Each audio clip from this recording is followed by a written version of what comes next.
The prisoner will step away from the door and face the wall. Yes, citizen. The prisoner will place both hands upon her head. Yes, citizen. I will now unlock the door. I will now enter the cell. No sudden movements. Morning, Alan. Lovely shouting this morning. Very intimidating. I told you to face the wall. I am facing the wall. You're still in bed. Yes, but I am facing the wall. Just a bit longer. Give me 9 more minutes. Miss Therese, I really don't have time for this morning. All right, about... what time is it? Nearly lunchtime, ma'am. Oh, dear, have I missed breakfast? What was it? Gruel, ma'am. Then my plan worked. This is for you. A dress? Yeah, put it on. Gosh, you really know how to romance a girl, don't you, Alan? It's not for me. I didn't think it was. Blue's not really your colour. No, you've got a visitor. A visitor? I never have visitors. Well, you do today. What's wrong with what I've got on? Well, as nice as your Scarlet Pimpernel pyjamas are. Fine. Face the wall, then. What? I can't. I'm not very well going to get changed right in front of you, am I? All right. And place your hands on your head. Ha ha. Right, you can turn around now. Blimey, that was fast. I'm a princess. That's what we do. Would you mind taking my chamber pot out before anyone arrives? I don't remember much about how my parents used to entertain guests, but I'm pretty sure that they never had a bowl of jobbies in the corner. All right, ma'am. So, who is this visitor then? Who's so important I'm forced out of my bed before lunch? Citizen Robespierre. Oh, my God. Who is that? The director of the Committee for Public Safety? Not the Dicky Como Poopy Sobo.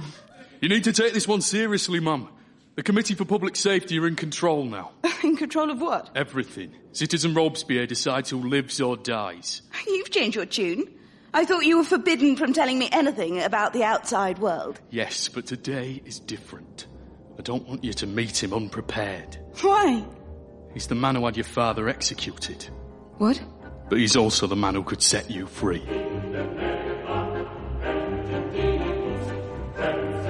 The Penny Dreadfuls present Revolution.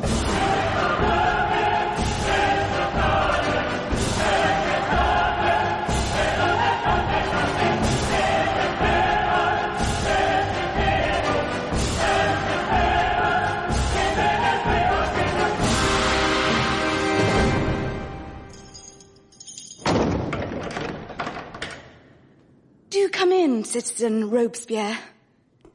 Please, take a seat. May I offer you anything? I'm afraid I've been rather remiss in keeping my drinks cabinet stocked. I can offer you, let's see, water? Or slightly filthy water?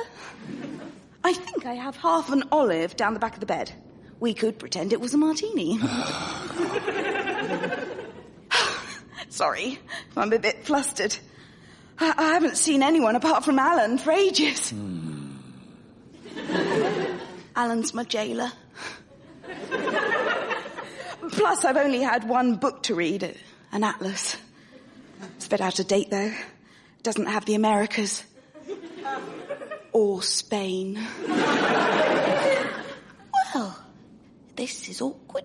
Marie-Therese, daughter of the once King Louis XVI of France and Marie-Antoinette of Austria, I come to you with an offer. Did you hear me rabbiting on about olives just now? Yes, I chose to ignore that. Great. I have with me a document denouncing your parents as traitors to their nation and endorsing a new republic as the legitimate authority in their stead. You are going to sign it. Am I now? There are factions within France that attempt to destroy everything we have built in the new republic. They claim to fight in your father's name. Sign this document and rob them of their authority. And what's in it for me? Nothing. Nothing? You're new to making offers, aren't you? You had my father executed and separated me from my mother and brother. I wouldn't sign that if it was the last document in the world. And I was the only girl. Oh, you will sign it. And what's more, by the end of today, you shall truly believe in your heart that the death of your father was just and for the good of all. You are a crazy person. Let me convince you otherwise. Tell me where you've taken my mother and brother. They're being kept here in Paris, your brother close by and your mother off the Anjou road. Thank you, sir. And are they in good health? All in good time, citizen. Now sit down. Very well. So, what do you want to talk about? I'm afraid I'm not up on my celebrity gossip, although Alan has put on quite a bit of weight. I want to talk to you about fairy tales. I'm sure you love them just as much as I did when I was a child. I'm 16. I like atlases now. Let me posit a question. What is king? Who is the king? No, it's a philosophical question. In the fairy tales of our youth, the king was always kindly and just, a hero and a father to all his subjects, who embodied every virtue and strength of his realm. When the king suffered, so too did his country. I was never a fan of fairy tales. All the princesses were a bit dibby. No comment.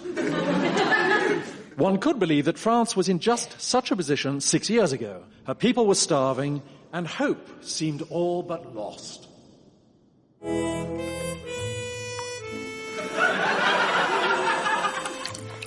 Oh, Mama, I'm so hungry. Do you think I could eat my other shoe now? Well, little one, you may have to wait for your birthday before you're allowed a special treat like that. But I have made your favourite, stone soup. Stone soup! Oh, right. Thanks, Mama. You're the best. Right. Go and wash your hands in the puddle outside. Yeah! Stone soup? We can't afford this sort of extravagance. Do you think we're made of stones? I thought things were going well at the foundry. I've been let go, Lucy. What? With the taxes as they are, they can't afford to keep me on. They've replaced me with a set of bellows. Oh. Apparently that's cheaper than just having me blow on the coals. What am I going to do, Lucy? I'm 24. I've been working in that foundry for 3/4 of my life. All I know is blowing. Dad! I was washing my hands in the puddle and a leech bit me. Now we'll definitely have good luck for... What's wrong? Nothing, my petty choufleur. Just sit down and we'll have our soup. Where's your brother? Have you told him it's dinner time? Oh, yeah, but he died of starvation at night. Again? That's the third child this week. More soup to go round. There might be enough to get our teeth wet now. Here you go. Do you want to say grace? Oh, Lord. Why?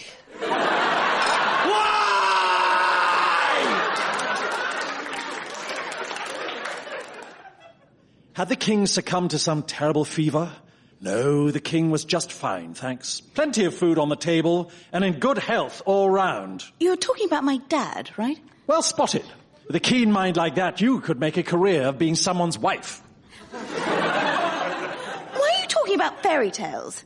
You don't think they'll convince me of the necessity of my father's murder, do you? I may have not been to school since I was 13, but I'm still not a complete idiot. Oh? Water evaporates to form clouds. Impressive. The point is, the link between the king and his subjects is not magical, it's economic. Why should I care? Why should I even talk to you? Stay silent if you wish. It makes no difference to me. This is the real world, and in the real world, the king has no supernatural sense for the well-being of his people. His eyes and ears are the nobles around him, all cut from the same cloth as himself. Douche cloth. And the church are no better. The only signs that they can see that the country is dying is if the gold stops flowing. Oh, come on. I thought you were staying silent. I'm 16. I find that very difficult. How would you know what the king does and doesn't hear about? He knew there were problems. And what's more, he tried to fix them.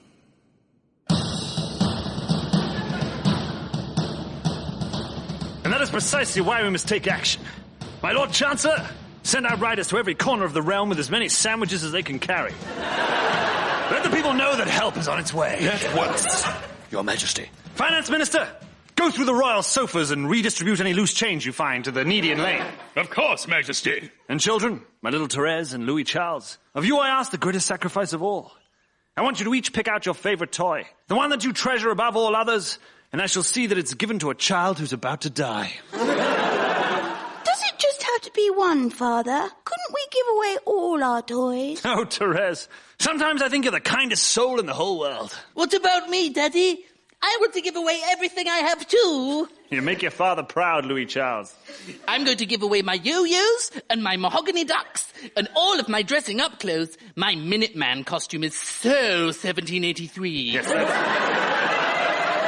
that's excellent, Louis Charles. And my porcelain donkey saddle and Nanny Dupont. You can't give away your nanny, Louis Charles. And my jewel-encrusted pillow and these silk pantaloons. No, Louis Charles, keep those on. And my gold sash and my undershirt, but I shall keep my socks on. And parade around the palace.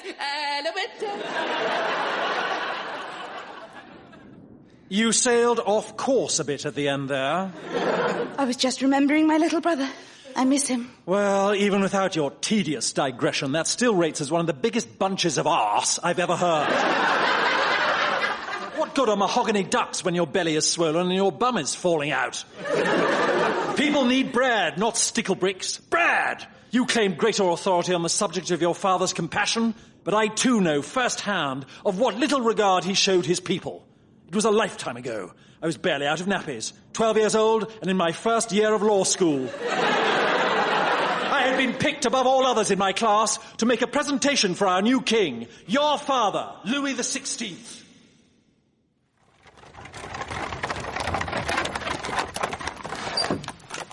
My apologies for being late, Headmaster. Have you been waiting in the rain long? A mere 2 days, Your Majesty. Think nothing of it. Would you like to come inside? The rain's coming down quite hard. If it's all the same with you, I'll stay in the carriage. Of course, of course. This is little Maxie Robespierre, Your Majesty. He's going to read something he's written for you in Latin. Hello, young man. Latin, eh? Mm-hmm. Great. Quintus est in the garden and all that. Can't get enough of this stuff. Darling, is this going to take long? The rain's coming in through your window. The dodo feathers on my dress are going all floppy. Just one sec, my love. Go ahead, little boy. Meum nomen max est in Gallia habito cam mea matra et sua marita duos bestias habio. Oh, darling, it's got into my sugar tiara. It's melting. Unus canum. Just slide further over to the dry side. I'm up against the door as it is. Canis nomen Benji. Estet cati nomen jellyface. Oh, darling, there seems to be some sort of chemical reaction from my magnesium bustle. Yeah. All right. Yes, thank you. That's enough, Master Robespierre. Driver, get us out of here.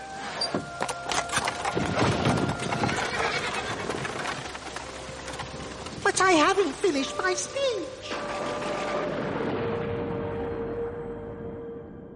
How can any man who lives that lifestyle truly know the minds of the people, their needs, their desires, their dreams? Wow. If anyone had ever done that to me when I was a small child, I'd definitely hunt him down, imprison his family and cut his head off. I saw through your father that day. Your father and the grotesque fripperies of the crown. The people suffered, and he heard only the trivial protestations of his soggy queen. So the people had to take care of themselves. Look, he was probably busy or tired. There was once a time when the duties of a king were merely to sit upon a throne, look good in a crown, and occasionally marry some dumpy 14-year-old cousin to protect an alliance. Modern France is 10,000 times more complicated than it was in your great-grandfather's day. Economics, politics, PE. It has become too much for one man, empowered by the vagaries of birth to shoulder. The age of kings is over. The age of the rule by the people, for the people, has begun. Well, you would say that, wouldn't you? You weren't born a king. You're biased. And besides, my tutor used to say, before he was guillotined, that the Roman Empire only grew because they replaced a room full of boring old men arguing with one strong man. Yes, and one strong man also made his horse consul and had sex with his mother. Well done, the Romans. But my father had advisors, and he called that special parliament thingy. Ah, yes, the Estates General. I was just a lawyer back then, but I was there. Once it was called, your father's failure to provide a guiding hand let the whole endeavour descend into chaos. Gentlemen, This is an historic occasion. It is my privilege to welcome representatives from all three estates for the church. Praise be to us. The nobility. Hip hip. And over in the far corner, the representative for everybody else. There aren't enough chairs! So, who decides who's allowed to speak?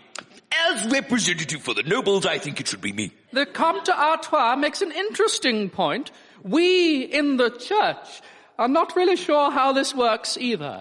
Maybe we should all shout at once, and whoever's loudest wins. Isn't there an instruction manual or something? We in the church find them very useful. Could you stop? Stop saying we in the church. I'm getting some horrible images. Unless I'm very much mistaken, we all have an equal say when the estates are called together. I couldn't agree more. Mr. Robespierre, what are you doing here? I speak for the people. The people? What people? The Third Estate. I speak for the commoners. And we are not happy. Not happy? You lot never are, bunch of malcontents. Ooh, I haven't got any food. Ooh, my house fell down. Ooh, the Comte d'Artois keeps stealing and consuming my daughters. Have just as much a right to their say as the rest of you. Best of luck with that, Robo. Right. Enough of this nonsense. Let's get some bloody work done. We nobles move that we raise taxes. Nobility is exempt, of course. Your Grace? We in the church should be exempt from such a rise for, spiritual reasons. Agreed. That's 2 votes, Robespierre. These proposals are unconscionable. There is no way the people can Tough afford... luck, 2 against 1 movement passed. We also move that to refuse the sexual advances of the Comte d'Artois be considered an act of treason, punishable by sex with the Comte d'Artois. What? You can't! Church is exempt! Agreed. This is 2 against 1 movement passed. We, the people of the Third Estate, deserve greater voting powers. The church and nobility together hold absolute power, though they speak for the minority. Yes, and quite right too. Why? Would you grant the barrels power over the cooper? Or the rats the ability to decide what the miller does? Where would we be then? I'll tell you where. In a windmill full of millers working around the clock at the whim and behest of one big fat rat. Are we not there already, sir?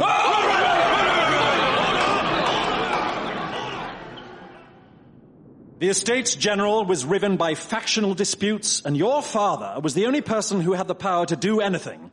But he just sat back in his ivory tower and watched it fail. That's ridiculous. He'd have never been so selfish. Besides, that ivory tower was a gift from the Ottomans. He was a good man, and he was much beholden to the nobles as the rest of you. My lords, I can't just sign whatever document you put in front of me. It would need to be studied. I'd have to think long and hard before I made a decision. You don't need to do any more thinking, Kingy. You'll tire yourself out with too much thinking. Isn't that right, the Duc de Normandy? Oh, yeah. Definitely the Comte de Rochambeau.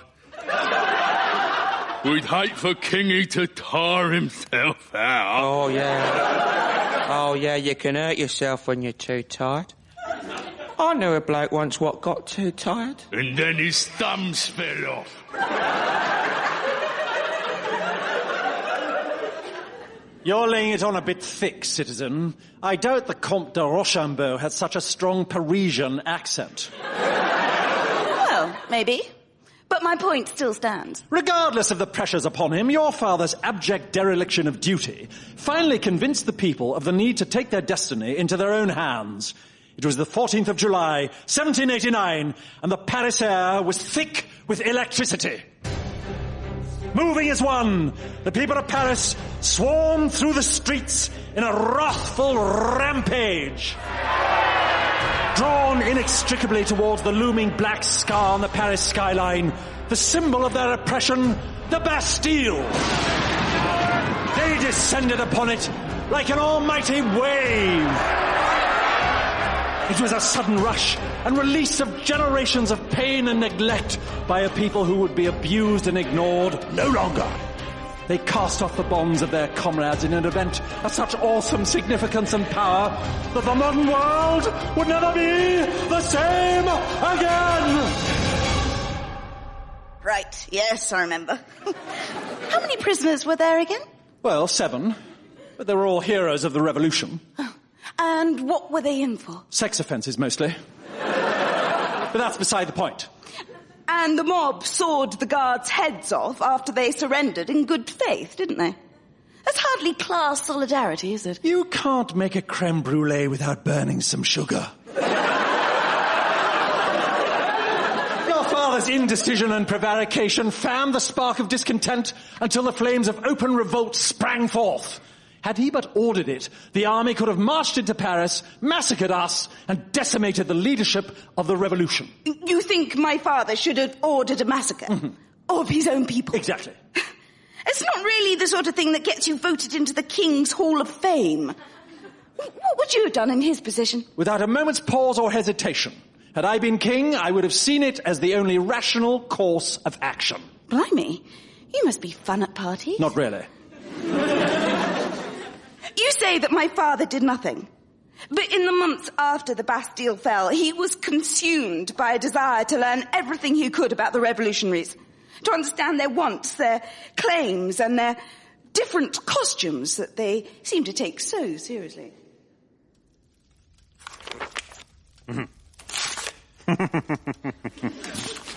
Oh, dear. Oh, dear. What is that you're reading? It's called The Paris Rat. It's one of these revolutionary pamphlet things. The Paris Rat, biting the bottoms of the rich so you don't have to. Listen to this. He calls the Bishop of Rouen a massive fat gas bag in perpetual danger of popping himself because he's such a prick. How ghastly.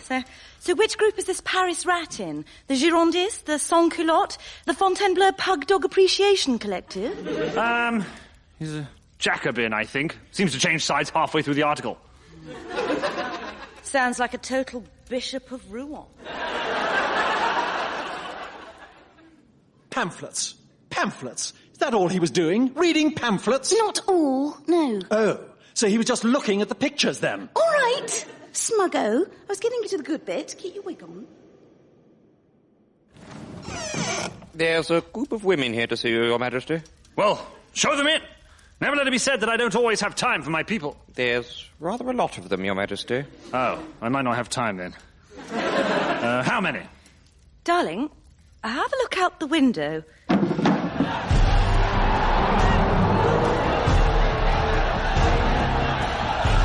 They're surrounding the palace. My God, look at them all. They look furious. Someone's brought a cannon. Darling, go ask them what they want. What? No, they'll blow my head off. I'm sure it'll be fine. Just have a lovely chat. It's not traditional to bring a cannon over when you've come for a lovely chat. Maybe it is normal, darling. Maybe we're just out of touch with the common man. I mean, we haven't got any working class friends. I'm going to keep it out of sight. You talk to them. Fine. Watch this, dear. This is how a true statesman operates. Flies. What? Oh, God. Thank you. Ladies! Ladies, please, to what do I owe this honour of your visit? Right, can't really hear you when you all talk at once, but you're clearly very tired from your journey. If you'd like to make your way to the North Lawn, I can arrange for some food to be brought to you. I think we have some refreshing trotters in brine in the pantry. I'm terribly sorry, I can't understand a word you're saying. Does one of you speak for the crowd? Yes, I do. Ah, good. Madam, please. Speak and I shall listen. I think I'd prefer it if I spoke and you listened. Right. Presentation to the King on behalf of the working women of Paris by Caroline Bonmarché, aged 33. We, the working women of France, have marched 11 miles from the fish markets and lead-based makeup stalls of Paris to give you, His Royal Highness the King of France, and your Queen, the Queen, these demands. Demand number 1. We would like to use your loo, please, as we have marched quite far and are all quite drunk. Demand number 2. We require access to the Queen's private grain supply, which everyone knows she has been stockpiling for 8 years to feed her insatiable Austrian lust for pastries. Demand number 3. You and your household are to return with us to Paris where you can do your job properly. We have 4 minutes to comply before we free our weapons from their blade cozies. That is the end of my presentation. Thank you.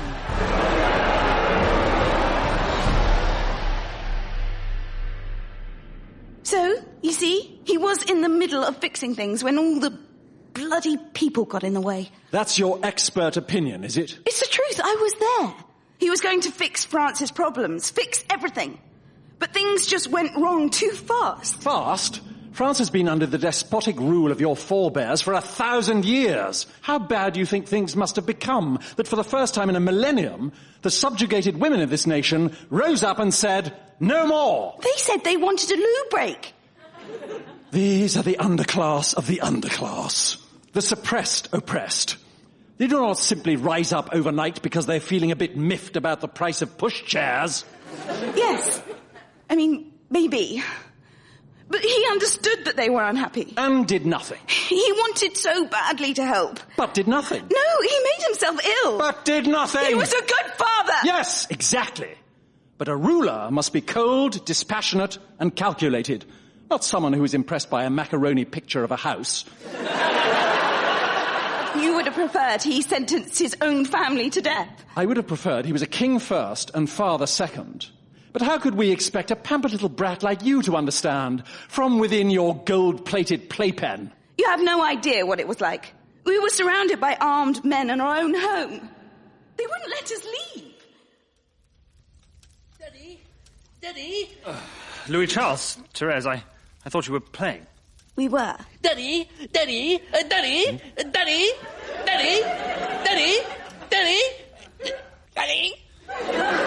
Yes. Therese and I are playing revolutionaries, and it is Therese's turn to be the king. And I am going to march her back to the armchair because she is a toffee nose and her queen is a scab.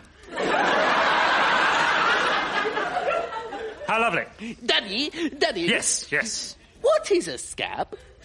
Is it like a pony? Yes, it's like a pony. A lovely, intelligent and beautiful pony. Look, can you not go and play in the nursery? I'm trying to read. He's afraid of the guards. I'm not. Fine. You can play in here, but just keep it down, all right? I promise, Daddy.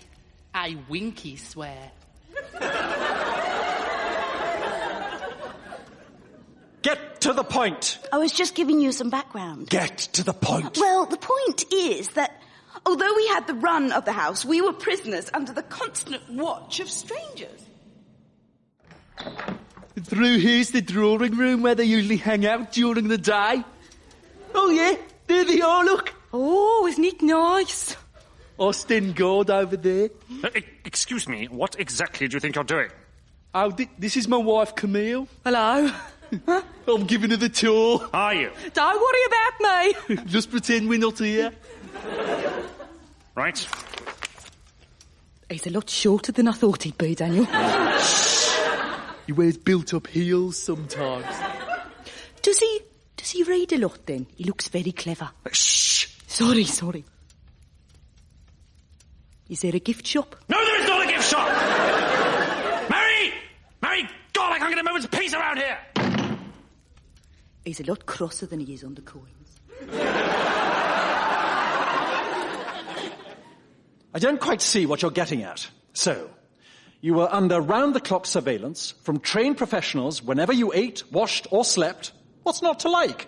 Old people pay a fortune for such luxury. I'm saying no one was treating him like the king anymore. No wonder he thought it was all over. So, you admit he had given up on France? No, not given up exactly. He just needed time to think. And he wasn't going to get it while his home was full of peasants running around like children at a fair been given unfettered access to the candy floss. But you did flee. And what's more, you conspired with that foreign oaf, Count Axel von Fersen, to do so. Yes, we did, but my father always intended on coming back. He never gave up hope. Okay. Is everybody here? Your Majesties. Yes. We're here. Beautiful Therese. Here. Little Louis Charles. My cashmere pajamas are so soft. Feel them. Well, it seems that we're all present and sort of correct. We must be swift, because the guards may return at any time. How can we ever repay you, Axel? The only repayment I need, old friend, is a massive estate in Austria. You're the best. In this chest are a selection of disguises. I will need each of you to do all you can to change your appearance as much as possible. And take off my cashmere pajamas? Never! I would rather die. We need you to dress as a little girl. I'll do it!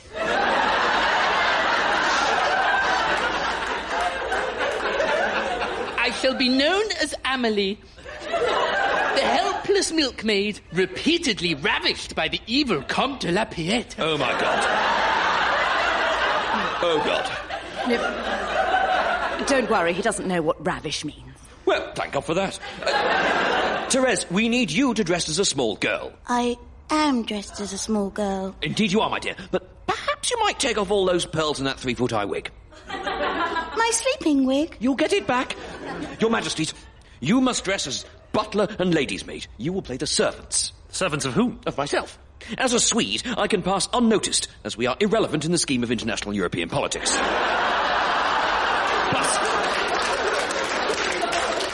Plus, anyone asking too many questions can be bought off with mini dime bars. We should get moving. Are you ready, Your Majesty? Yes. And God have mercy on France until my swift return, which will definitely happen.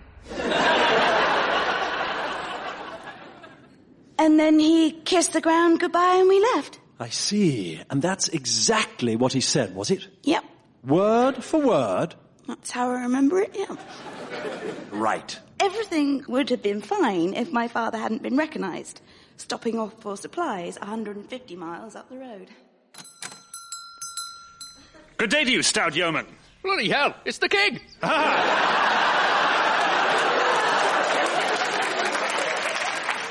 They were waiting for us in the next town. It ruined everything. Did it now? Yes. If we hadn't been captured, he would have got rid of his bad advisors and feed the poor and healed the sick and still had time to declare a public celebration called No One Else Has to Die Day. I think we both know that's not true. We both don't know anything. He could have fixed everything and sorted all of you disgusting traitors out. It could have been your heads upon the guillotine instead of my poor dad's. It is right to mourn him. And from what you've told me, it would seem that your father is not to blame for this act of treason. Rather, that the idea came from Count von Fersen, a known associate of your mother. No, that's not... I see. I see now that it was your mother who betrayed our country. I didn't say... Oh, God. I know what you're doing. Sorry. What? This isn't about my dad or the strength of the Republic. You're after my mum. I don't know what you're talking about. You're trying to have her executed too. You're trying to trump up some charges that you can use against her, aren't you? I've been so stupid. I will not say another word, nor sign any document that could bring further harm to her. Do you concede that the role of a king has become outdated? What? It may have done. Just tell me about And that your father possessed neither the power nor capability to help the starving people of France? I don't know. Maybe. Yeah, you do. You do see it. Well, in that case, if causing further distress and mortal danger to your mother is all that is stopping you, then I believe we are close to an accord. Firstly, you should know that it brings me no pleasure that this responsibility has fallen to me. Your placidity and cooperation were much desired, and it seemed the most rational course of action at the time to leave you in the dark. In the dark? What are you saying? Your mother was tried for crimes against France and against God, found guilty on all counts by unanimous decree, and publicly executed in Revolution Square upon the guillotine. Your mother is dead. And what's more, she has been for over 6 months. So you see, you have no reason not to sign. I hope you can take this information in the spirit in which it is intended. Ah! Stay away from me! You bastard! Put that atlas down! I'll kill you! I'll kill you! You stupid little girl! You lied to me! You said my mother was staying on the Anjou Road. I said she was being kept there. And indeed she is. In an unmarked grave. There's no need for you to be so hysterical. Have you nothing more to say? Pity. Guard! We're ready now.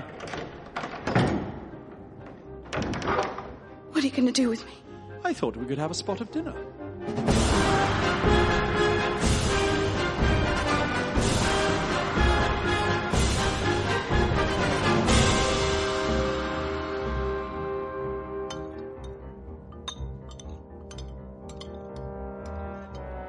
Did you enjoy your tricolored duck cubes? It was fine. Can I guillotine you a slice of baguette? No. Well, I hope you won't object if I help myself. Excuse fingers. Could you pass the butter dish? Thank you. You really shouldn't blame me, you know. Holding some sort of grudge or vendetta against me will not bring your parents back. But by signing this document, you could ensure their sacrifice was not in vain. How would it? No one cares whether I'm even alive. I might as well sign my own bottom. France has changed a lot since you were last outside. Her people are desperate for peace, but feel threatened from all sides and are justly panicked. Who knows which greedy country might try to take advantage? Invasion? Who'd bother? Your mother's homeland of Austria, or those poncy inbreeders, the British, with their weird cheeses, plain shirts and rude London waiters, bicycling around with strings of meat pies around their necks going, sorry, I'm so sorry. You are a racist. That is beside the point. We cannot allow greedy foreign powers to destroy everything we sacrificed so much to achieve. From what I've heard, your new nation isn't so great. Oh? From what you've heard? One of my guards told me that life is worse than ever. That you have our countrymen terrorized, petrified of even using cutlery, lest they be denounced as a toffee-nosed royalist. Those who obey the law have nothing to fear. That's not how he put it. All right, keep it down. It's getting a bit crowded here, Jacqueline. Right, ladies and gentlemen, please form an orderly queue. Thank you for your cooperation. Step forward, please, sir. Thank you. That's great. Next. What did he do then? Horrible dissident, Thomas. He broke the law. How do you know? Well, if he didn't, then he wouldn't be here, would he? Your custom is important to us. Next. And we know they broke the law because... We're guillotining them. Right. Thank you. Next. But we could be killing innocent people. What people? Thank you for choosing to end your life with Jacqueline's. Next. These people, the people that we're killing. Processing. They might not deserve to die. You're not suggesting that the system doesn't work, are you, Thomas? Oh, well, no, but... Because suggestions like that are precisely the sort of thing a dissident would say. Oh, well, I'm certainly not a dissident, Jacqueline. Prove it. Step this way, please, sir. Next. Good lad. And that's what this guard of yours told you, was it? Yes, it is. Do you deny it? How many people have you killed, Mr. Robespierre? How many have been put to death at your whim and behest? I'm not a monster. Admittedly, we've taken a few more people out of the picture than I would have liked, but as they say, you can't make a moule frite without putting a lot of dead things in a bucket.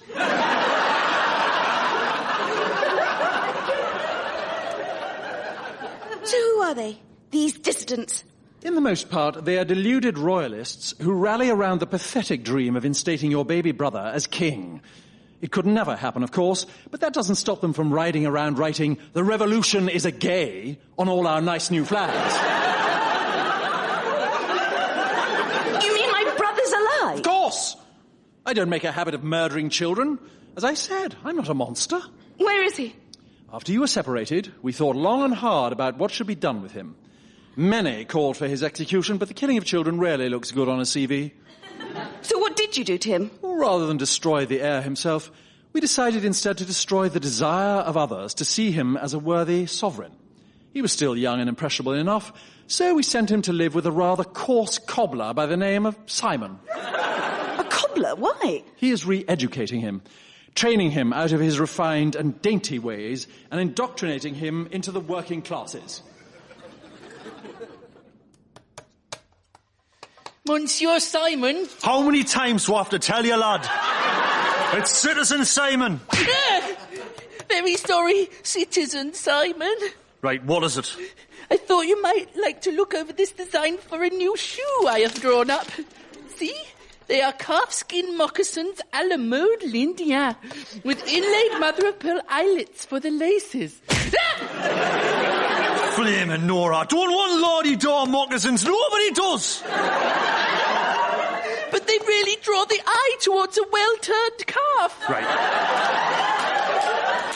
Here at Citizen Simon's we make two types of shoe. Left and right.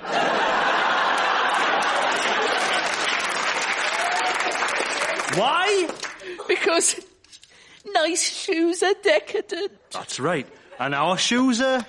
grindingly practical. That's right. I've had about enough of your posh rubbish. You're coming to a bare-knuckle fight with me and Uncle Barry. Uncle Barry? No!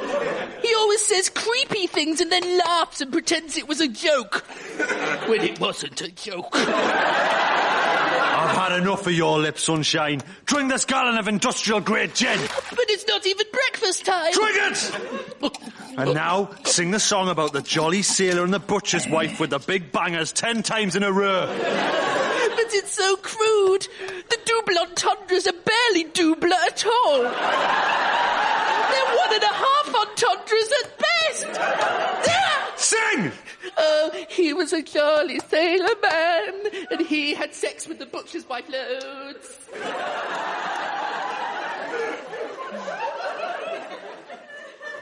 By the time he is old enough, no court in Europe would recognize him as fit to rule. Well, apart from maybe Britain. That's perverse. Tell me about it, with their straight-haired dogs and their moderate smoking habits. I meant about Louis Charles. Well, you should be happy. It saved his life. Pudding? It's chocolate sponge. Oh, go on then. Guard! Yes, citizen. You may clear these plates away and bring us our desserts now. Of course, citizen. I'm glad you have finally seen sense and are willing to have this talk with me. What talk, citizen? Not you! Get our bloody puddings! Idiot. I'm really rather excited about letting you see what modern France is like. I think you'll be pleasantly surprised. Here are your chocolate sponges, you citizen. Never interrupt me again, cretin! Thank you, Alan. Get out! Well, tuck in. You know, France is now leading the world with our fresh perspective. You're lucky you can play a part in it. And the deaths? Are these part of your new future too? You make it sound so unsavory. Execution is an unfortunate necessity. But now, justice does not come second to the frailties of human weakness and compassion. And that's good? We have the guillotine, the automatic killing machine. Quick, painless, and unemotional. I'm sure God will congratulate you for taking human life so lightly. What you are describing is the weak sentimentality of man, not God. We as a nation are no longer tied to the emotional and financial blackmail of the Vatican. I have rationalized our belief in God.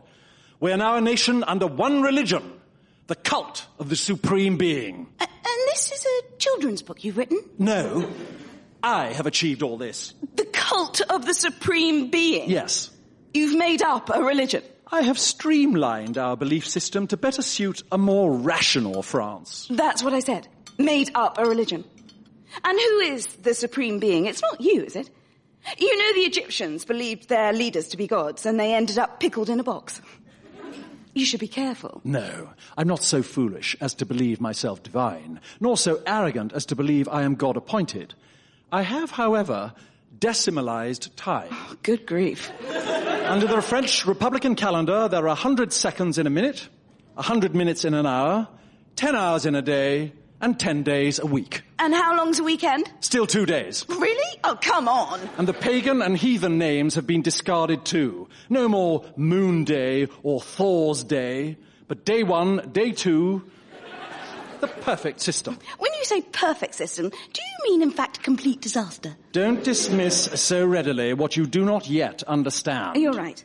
I haven't seen it with my own eyes, but let's see if I can hazard a guess. Ho, ho, ho! Merry Christmas, children!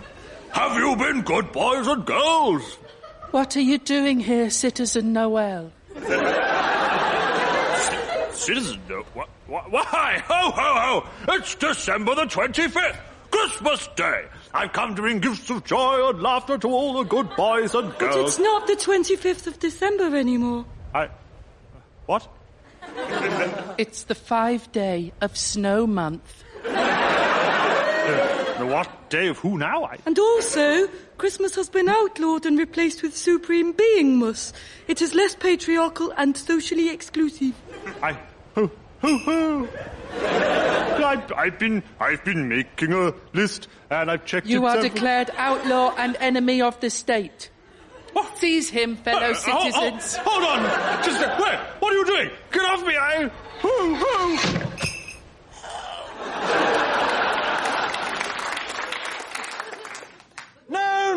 No, that's not it at all. Well, all I can say is thank God someone's finally got round to sticking it to time.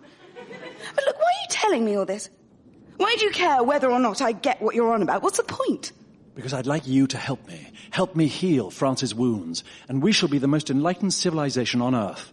The foundations we are laying now will allow the building of the France of the future. Rational morning to you, Citizen Minister. Rational morning to you, Citizen Underling. Do you have yesterday's figures? Yes, Citizen Minister. They arrived from every department by hot air balloon last night. Just think, sir, from Marseille to Paris in a single night. Indeed, Citizen. But such wonders are in fact commonplace here in the New Republic. What do the figures look like? The economy is at an all-time high. We've just bought Russia and are now renting it out. To whom? The Russians. Excellent. Domestic affairs? 100% literacy. Everyone can play at least 2 instruments to grade 5 standard. And the National Poem Reserve has never been fuller. And science? Yes, we've finished that. Wonderful. So, if you could sum up the current situation in one word, say, what would your assessment be? Paradise. Paradise. Paradise. You may not share my optimism, but so many sacrifices have been made by so many to get us even this far. For the good of France, renounce your parents and rob these enemies of the Republic of their claims of legitimacy. Let France see that even the last daughter of the Ancien Regime understands that revenge is not justice, and that where we are heading now is for the good of everyone. To honour my parents, you want me to renounce them so that the country that gave them no thanks for the burden they shouldered may move on in peace. Yes. Without stability, without authority, the cycle of death will only continue. The feelings you surely harbour against me for my past actions should not condemn yet more people. Put whatever hatred you may feel aside and act according to your conscience. Not for yourself, but for millions. And if I were to refuse? Then you would be of no further use to France, and I could no longer assure your safety. Then I have made my decision. You have? I concede that my father could have been paralyzed by fear. Fear for his family and for himself. So you will sign? Give me the document. Thank you. Thank you. You will not regret this, I swear it. I will see that you are released immediately. Released and handsomely rewarded. You shall have your pick of the finest houses in France. Tell me something. Of course, name it. How did my father die? Upon the guillotine, child, you know that. Now sign. No, the details. I want to know. Tell me how he died. Fine. He was accompanied in the carriage by a guard and a foreign priest by the name of Henry Essex Edgeworth. No French clergyman would tend to him. Would you like me to hear your confession? No, Henry, thank you. I appreciate you riding with me. You're welcome. If you could sign my hours sheet, though, it would be a great help.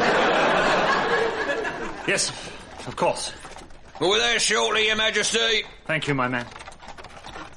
Do you not remember me, then? Have we met? I was in the crowd at your coronation. I waved a hanky. Deal? Oh, standing at the back. I'm sorry, I don't remember... Oh, I get it. You think you're better than me, do you? Is that it, you chuffy-nosed sod? You deserve everything you get. Scum! Scum! Scum! That said, could you sign my hours sheet? Yes. Right, here we are. Revolution Square. Last stop, ding, ding. This was Louis XV Square once. Yeah, well, it's Revolution Square now.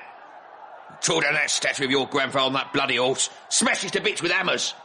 Took ages. Had to leave the hooves on. They were really well made. Well, shall we? After you, then, Your Majesty. I mean, scum! Good Lord. Or are those muskets and cannons strictly necessary? Haven't you heard, Henry? I'm a monster. Goodbye. Up you get. Go on. Stupid tough! Hot! Show us your thumb! I die innocent of all the crimes laid to my charge. I pardon those who have occasioned my death. I pray to God that the blood you are going to shed may never be visited on France.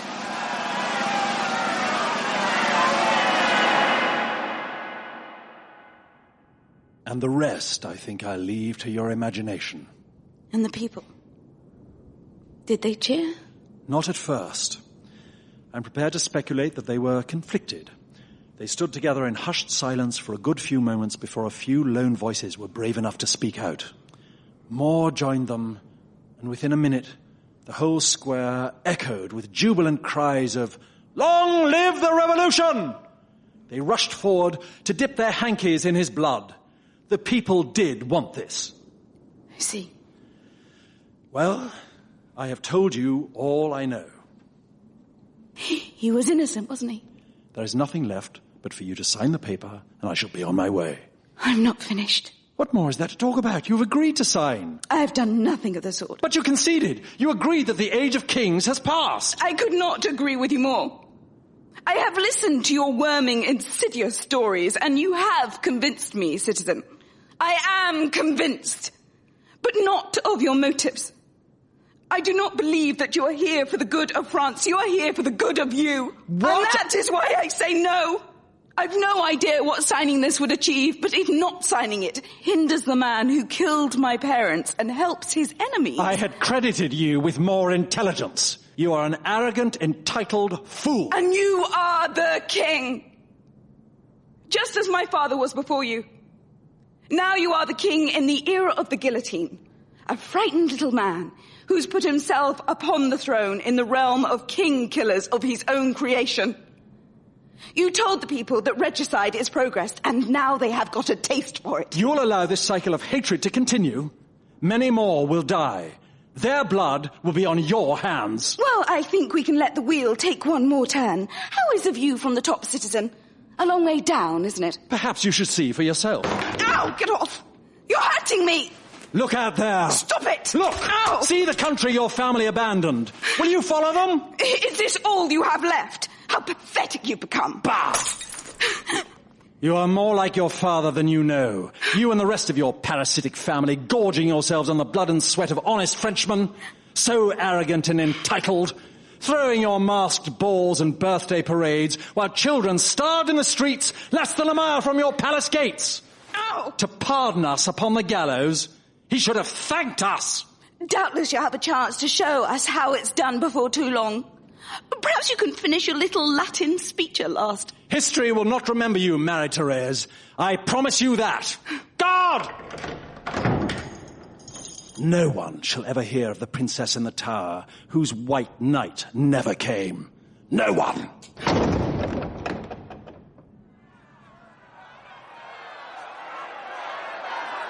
Citizen, you have been tried and found guilty by the highest power in the land of treason against the people of France and against the National Convention.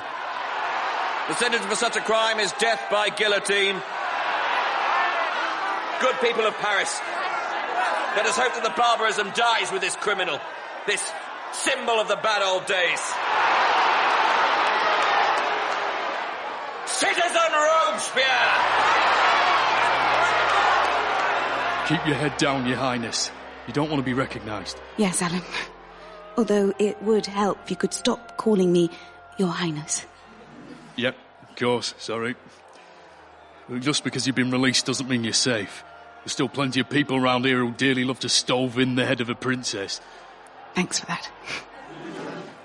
I doubt that anyone will recognize me. Especially with this snood on. Do you really want to watch this? No. Then can we go?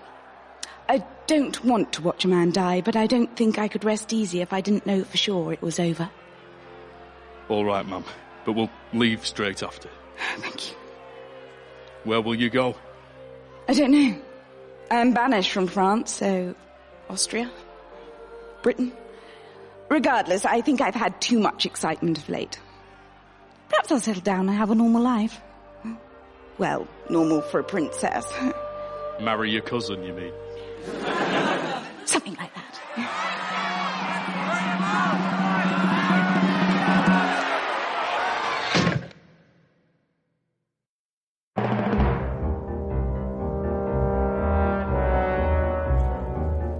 Revolution was written by Humphrey Carr and David Reed, with additional material by Tom Tuck, and starred Richard E. Grant as Maximilien Robespierre and Sally Hawkins as Therese. All other roles were played by Humphrey Carr, David Reed, Tom Tuck, and Margaret Cabourn Smith.